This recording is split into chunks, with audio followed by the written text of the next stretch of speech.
Bienvenue sur Sagesse en mots. Citation philosophique motivante et inspirante.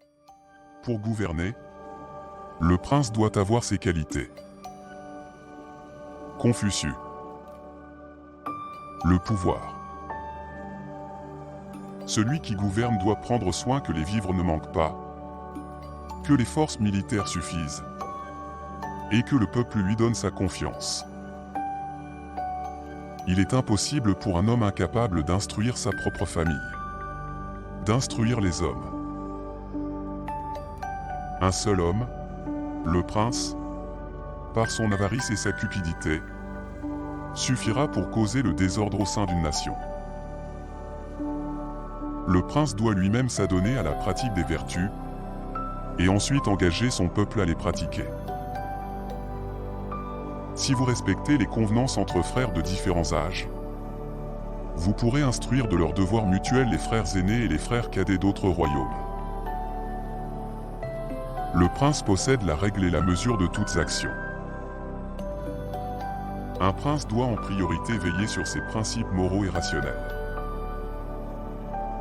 Il n'y a dans l'univers que l'homme saint qui, par sa haute sagesse et sa faculté de comprendre parfaitement les lois primitives des êtres vivants, soit digne de posséder l'autorité suprême et de commander aux hommes. Si un prince ne pense qu'à amasser des richesses, alors le peuple, par mimétisme, s'abandonnera aussi aux passions les moins avouables.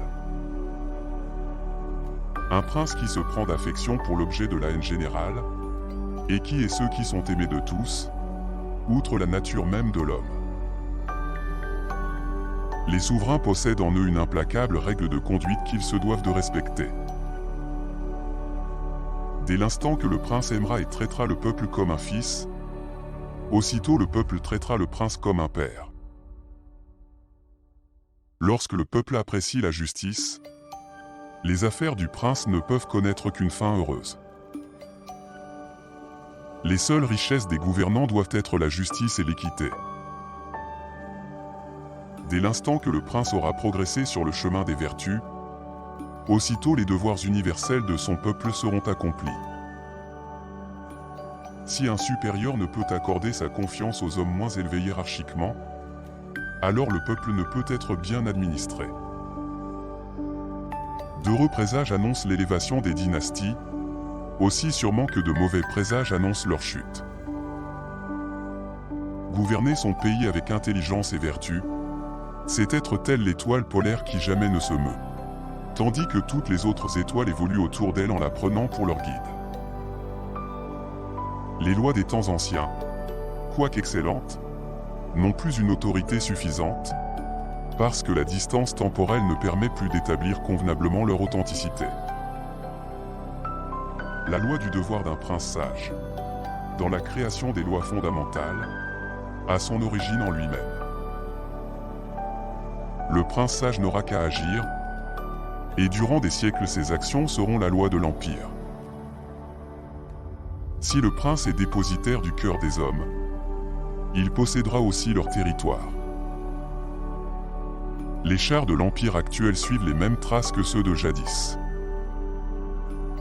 Si le prince gouverne le peuple selon les principes de la vertu, et qu'on le maintient dans l'ordre par les seules lois de la politesse sociale, alors le peuple éprouvera de la honte d'une action coupable et avancera sur le chemin de la vertu. La droiture selon Confucius. La droiture selon Confucius. Le principe qui nous conforme dans nos actions avec rationalité s'appelle règle de conduite morale ou droite voie. Qu'il est déplorable que la droite voie ne soit pas suivie. La droite voie n'est pas respectée, j'en connais la cause. Les hommes instruits la dépassent, les ignorants ne l'atteignent jamais. Que la force d'âme de celui qui se tient sans dévier se tient dans la droite voie, éloignée des extrêmes, est bien plus forte et bien plus grande. Ne faire que la moitié du chemin, pour défaillir ensuite, est une action que je ne voudrais pas imiter.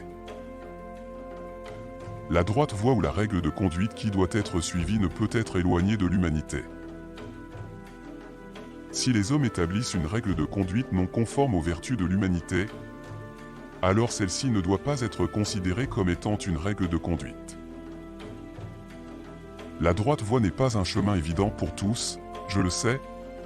Les hommes de forte vertu vont au-delà. Ceux d'une faible vertu ne l'atteignent pas. La règle de conduite morale qui dirige les actions est irrévocable, on ne saurait s'en écarter d'un seul point ou d'un seul instant. S'intéresser uniquement à ses gains et aux profits que génèrent ses actions amènera beaucoup d'amertume.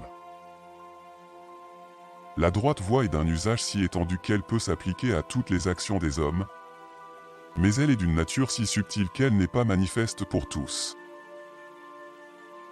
Si l'on a déterminé d'avance qu'un devoir est, telle une loi, alors, jamais, on ne faillira. C'est une fois son but fixé que l'esprit atteint l'état de détermination. Pendant les 3 années qui suivent la mort de son père, si le fils respecte son code de conduite, on peut le qualifier de piété filiale. L'homme supérieur porte attention à ses devoirs et vigilance à ses paroles. Il aime fréquenter ceux qui ont de droits principes, afin de régler sur eux sa conduite. Un homme doté ni de sincérité, ni de fidélité est un être incompréhensible à mes yeux. Comment peut-il avancer sur le chemin de la vie? Si on observe une chose juste sans la pratiquer, on fait preuve de lâcheté. En tirant sur une cible, le but n'est pas de la dépasser, mais de l'atteindre. Tout réside dans la mesure. C'était là la règle des anciens. La richesse et l'honneur sont les objets du désir des hommes. S'il est impossible de les acquérir par des voies honnêtes, il faut alors y renoncer. La pauvreté et une position vile entraînent la haine et le mépris des hommes.